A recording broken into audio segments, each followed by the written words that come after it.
अभी एक आदमी टाइटेनिक को घूमने गए थे, उनका भी पता नहीं चल रहा है। अब पूरा फैमिली के साथ गया था, अरबपति था वो। जहाज का एक प्रोटोकॉल है कि अगर कोई जहाज डूब रहा होता है तो समझिए ध्यान से, इसी साउथहैम्पटन बंदरगाह से 10 अप्रैल 1912 को 10 अप्रैल 1912 को टाइटेनिक जहाज निकली थी। टाइटेनिक जहाज निकली थी। आई ससुरी 14 अप्रैल को जाके डूब गई। 14 अप्रैल को जाके डूब गए। बताइए, एक नए नए जाके डूब गए यहाँ पे जहाज। इसका नाम रखा गया था अनसिंकेबल, जो कभी डूब नहीं सकता है। पहले यात्रा में डूब गया यहाँ पर। रीजन था उसका, समझिए ध्यान से। ये साउथहैम्पटन से निकला, एकदम फर्स्ट क्लास निकल गया था। जब यहां पहुंचा तो ये है आपका बफिन की खाड़ी, यहां से निकली थी लेब्राडोर की ठंडी जलधारा। ये एरिया को बर्फ बना देती है, तो इस एरिया में बहुत ज्यादा बर्फ रहते हैं, बहुत ज्यादा बर्फ। इसे यहां के कैप्टन थे टाइटेनिक के, विलियम मडोक, इन्हें वार्निंग दिया गया था कि बर्फ बहुत ज्यादा है, संभल के चलिएगा। तो जिसने वार्निंग दिया था ना, उनसे इनका स्टूडेंट लाइफ में थोड़ा सा नहीं होता है, तो ईगो अनसिंकेबल धाए दे लेके चल दिए। मौसम धुंधला था, उस समय रडार नहीं हुआ करते थे।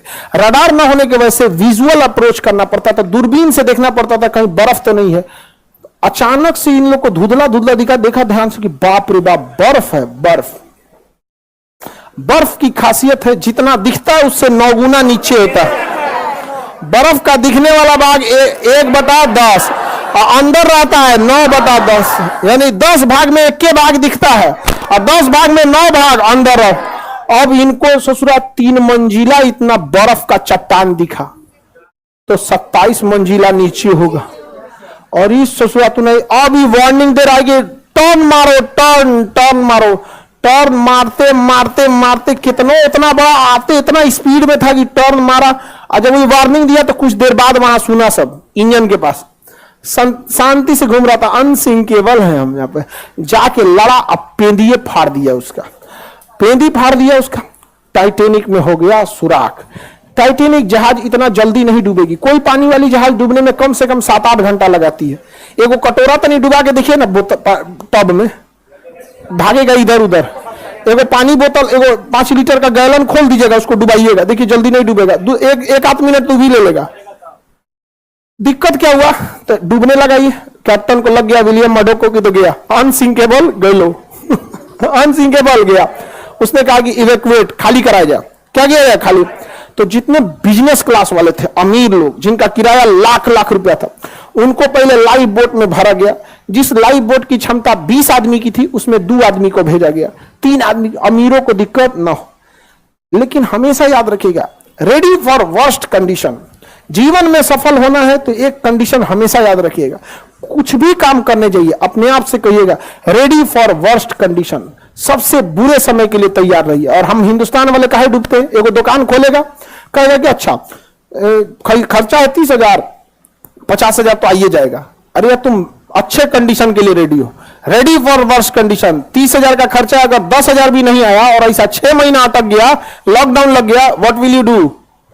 समझ में आ गया कि नहीं आ गया? रेडी फॉर वर्स्ट कंडीशन, हमेशा रेडी रहेगा। इसको लगा कि हम तो आराम आराम से निकालिए देंगे, तब तक टाइटेनिक बीच में से टूट गया। अब तो डूबने की रफ्तार बढ़ गई, अब हो गया अफरा तफरी, अब बोट हो गई कम। शुरुआत में जिसकी बोट की कैपेसिटी थी 20 आदमी की, उसमें भेजा 5 आदमी, 2 आदमी। बाद में वो 20 आदमी वाले पे उतार दिया 50 आदमी, वो डूब गया। अब इतना तेजी से टाइटेनिक डूबने लगा कि लोग लाइफ जैकेट पहन के कूद गए, उसमें भी कोई दिक्कत नहीं होता। बर्फ था, -2 डिग्री टेम्परेचर था, टेम्परेचर ठंडी से मर गया सब। ऐसे पानी में कूद जाते लाइफ जैकेट पहन के तो कोई दिक्कत नहीं था। बड़ी मछलियां ऊपर नहीं आती हैं, बड़ी मछली नीचे अपना ताम झाम करते रहते हैं। वो बड़ी मछली ऊपर काहे आने वाली है, ऊपर ज्यादा कूदती है, डॉल्फिन, वेल मछली। तो वेल मछली हम लोग को खाइए नहीं पाएगी, उसका मुंह इतना बड़ा नहीं होता, घोटने वाला मुंह छोटा होता है, ऐसे मुंह बड़ा होता है। जैसे इतना लोग हैं लोग ना, इस लाइन के एक बार में खा जाएगी वो, लेकिन घोट नहीं पाएगी, इतना बड़का मुंह खोलती है। घोट अब हम ही लोग हैं, हाथ ना मुंह में भर लेते हैं, क्या हड़ाक घोट पड़ते हैं, भरने का तो भर लिया। नहीं देखते कभी पानी पूरी वाला 3 को घुसा देता मुंह में से। आदमी घूम जाता है, गुस्सा आराम से गिरा दूंगा, नहीं समझ रहे हैं? तो आधा आदमी ठंडा मार दिया, तो कुछ ही आदमी को बचाया जा सका, जबकि सबको बचाया जा सकता था। डूब गया अनसिंकेबल। जहाज का एक प्रोटोकॉल है कि अगर कोई जहाज डूब रहा होता है तो रॉकेट फ्लेयर छोड़ता है, रॉकेट छोड़ता है, मतलब वो सिग्नल है, रात में सिग्नल है, दिन में तो हॉर्न मारता है, और रात में सिग्नल। बगल से एक ब्राजील का जहाज गुजर रहा था, लगभग 80 से 100 किलोमीटर की दूरी पे था, गुजर रहा है। उसको लगा कि लोग पार्टी मना रहे हैं, रॉकेट छोड़ के पार्टी मना रहे हैं, छोड़ के चल दिया वहां पे। टाइटैनिक की कहानी खत्म। अभी एक आदमी टाइटैनिक को घूमने गए थे कि देखे कहां डूबल है, उनका भी पता नहीं चल रहा।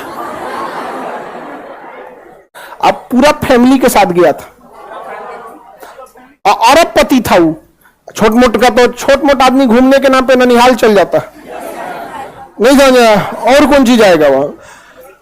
अरबपति तो गए थे टाइटैनिक देखे, जा टाइटैनिक देखने। बहुत खतरनाक है यहाँ पे टाइटैनिक जहाज, एक से एक रहता, कई जहाज गई। इसी में कोस्टा कॉन्कॉर्डिया एक जहाज था जो यहाँ पे था इंग्लैंड के पास, वो भी डूब गया। कोस्टा कॉन्कॉर्डिया, कोस्टा कॉन्कॉर्डिया बहुत बड़ा जहाज था, टाइटैनिक से भी बड़ा। अब उसमें जो डांसर थी ना, डांसर नचनिया, तो जो उसमें डांस कर रही थी, कैप्टन को पसंद आ गई। बस कैप्टन क्या किया ना, उस रास्ते में मोड़ लिया जहां पे गहराई कम थी। आई करी कि इधर चलिए ना, यहां तो अच्छा पहाड़ दिख रहा है, कितना 20 समुद्रों में कुछ दिखबे नहीं करता है, और उब जाइएगा।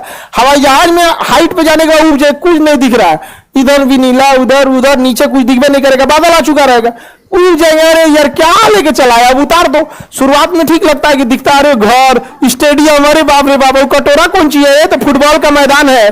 समझ में आ गया कि नहीं आ गया? अब यही सब समझ में आता है। ज्यादा उड़ जाएगा, कुछ दिखबे नहीं करेगा। अब पानी वाली जहाज में भी किनारे रहिएगा, दिखेगा अरे मुंबई शहर, वो कौन सा है, और मुंबई वो पूना दिख रहा है क्या, ऐसे। अब बीचों में घुस जाएंगे तो कुछ नहीं, ऊपर आसमान, नीचे पानी, चारों ओर वही, कुछ पता नहीं चले।